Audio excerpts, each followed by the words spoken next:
What's up, you rock stars? This is day 2 of chapter 2, section 1, increasing, decreasing, and piecewise functions and applications. Today we're going to just focus on piecewise functions. What does it mean to be piecewise defined?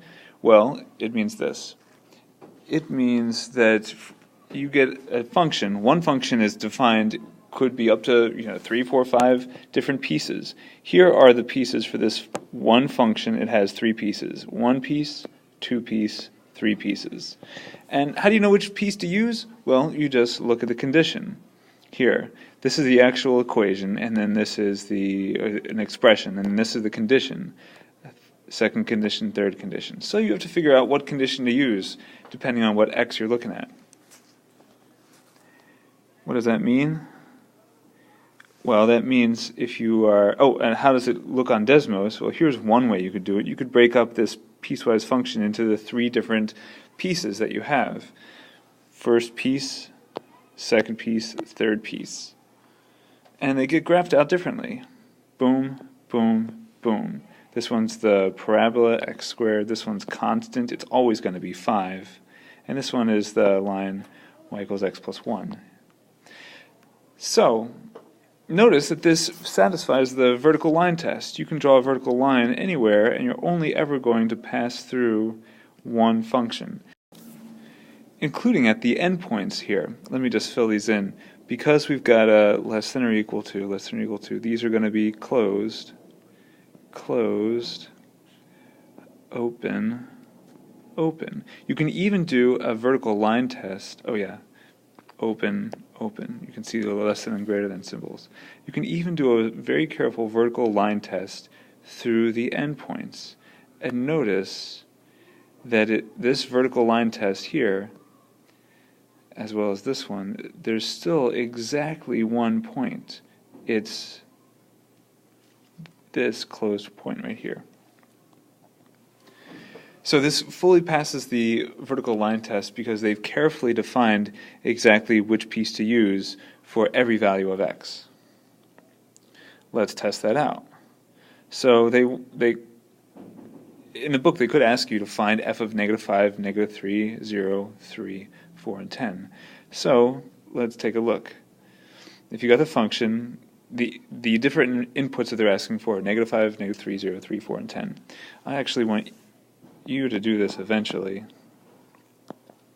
but I'll ask you to, I'll just write it down for now. Alright, so the -5 and -3 are going to be the first parts.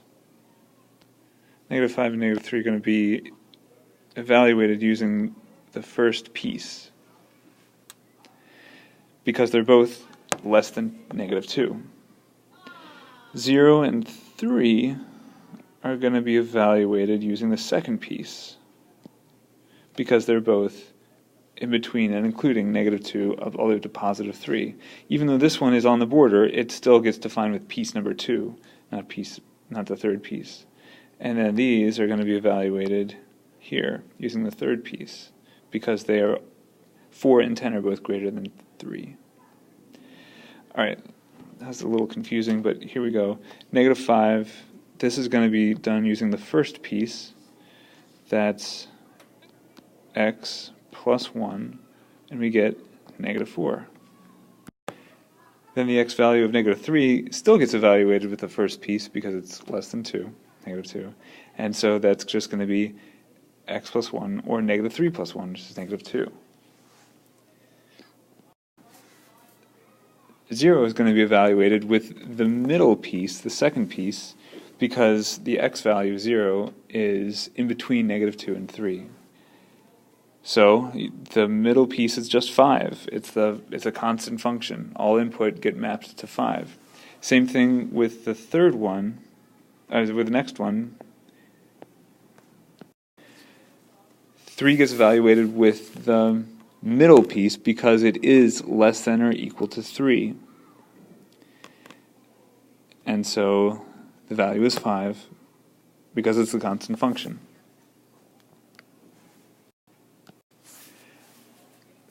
When x is equal to 4, then it gets evaluated with the third piece, which is x squared. So 4 squared is 16. And I want you to do the third piece, the last one here, when x is equal to 10.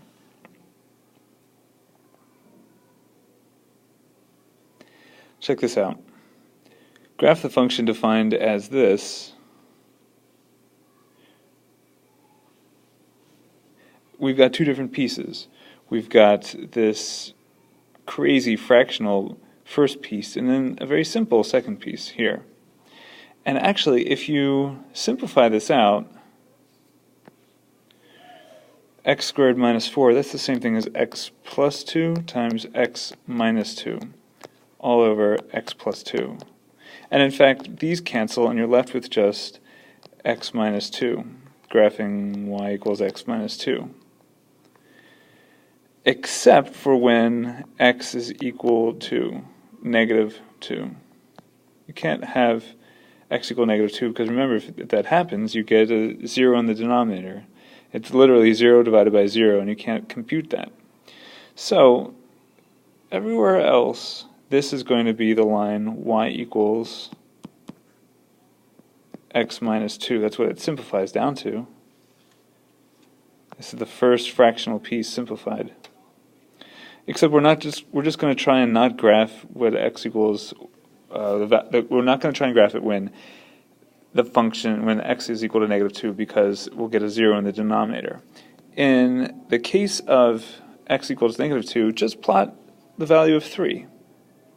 And it's right here. If you want x to be negative 2, then the y value is just going to be 3. The function is going to be defined as 3.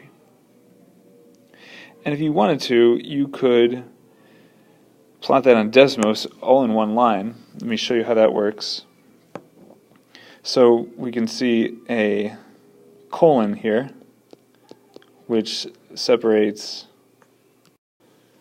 the condition, and here it is, this is the condition, with the equation, and this 3 is the equation. This comma separates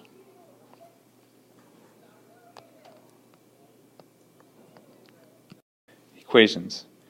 So literally you could string up as many of these as you wanted to. You could say inside the brackets, you could say condition and then an equation separated with a comma, and then do another condition like when x is greater than 3, then list an equation, and then when x is less than 3, another condition.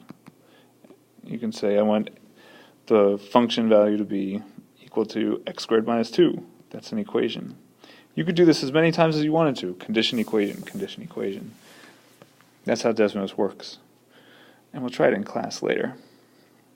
Anyway, check out this graph. Here it's defined in two different pieces. A point piece and a line piece. And that's fine. That's how it gets graphed. Lastly, I wanted to point out another interesting function. It's called the greatest integer function. And it's called that because it's specifically defined as, if you want to find out what the function value is, you just find the greatest integer less than or equal to x. Another way of saying that is just round down. So if you have, if you want to evaluate this function, and this is what it looks like right there, that really strange brackets, double brackets. If you want to find the greatest integer less than or equal to 1.5, that's equal to 1. It's kind of like rounding down. The greatest integer less than or equal to 1.9 is still 1 because you round down. But the greatest integer less than or equal to 2 is 2. Rounding down still just doesn't change it. It just gets you a value of 2. Now this rounding down, you might want to also think about it as rounding down or rounding towards negative infinity. Rounding down works when you think of it in terms of positive numbers, but if you were to try and evaluate f of negative 1.9, round towards negative infinity. That's what we mean by down, because this gives you a value of negative 2. You can see even right here, f of negative 1.9 would be right here, and it has a value of negative 2. Negative 1.9 rounds towards negative infinity, and you get a value of 2. That's what this point is.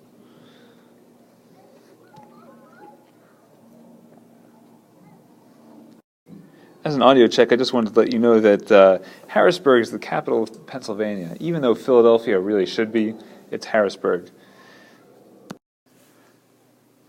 So, good people, you can start assignment 2A2, copy the assignment list, and begin the first problem. Thanks, and I'll see you in class.